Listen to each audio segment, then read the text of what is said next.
அந்த எஸ்டிபி கட்சி பாத்தீங்களா எவ்வளவு வேகமா பறக்குது, பறக்குதா? சும்மா அப்படியே இல்லப்பா, புடி, சும்மா புடிச்சுக்கிட்டு ஆட்ட வேண்டாம். சரி, அது எதனால பறக்குது சொல்லுங்க, எதனால பறக்குது?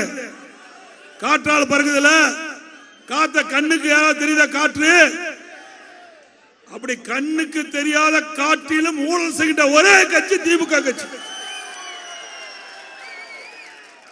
விஞ்ஞான மூளைப்படுத்த கட்சி திமுக கட்சி. திமுக கட்சியை சேர்ந்த எம்பிகள் மத்தியிலே அமைச்சரவையில் இடம்பெற்றுகின்ற பொழுது டியூச்சி ஸ்பெக்டா ஊழல் 1,72,000 கோடி இமாலய ஊழல் செய்த கட்சி திமுக கட்சி. அதுவும் காங்கிரஸ் ஆட்சி நடந்துட்டு இருக்குது.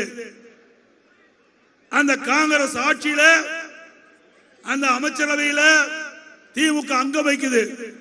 அந்த காலகட்டத்தில் திரு ராஜா அவர்களும் திரு கனிமொழி அவர்களையும் கைது செஞ்சு திகார் செயலில் அடைக்கிறாங்க. எதிர்கட்சி சேர்ந்தவர் ஆட்சியில இல்ல, திமுக கூட்டணியில் அங்கம் வைக்கின்ற காங்கிரஸ் ஆட்சி, திமுக அமைச்சர்கள் அங்கம் வைக்கின்றது. அந்த காலகட்டத்திலே கை செஞ்சு சிறையில் அடைத்தான் சொன்னால் இதுல ஊழல் நடந்திருக்குது தெரிய வருதுல்ல.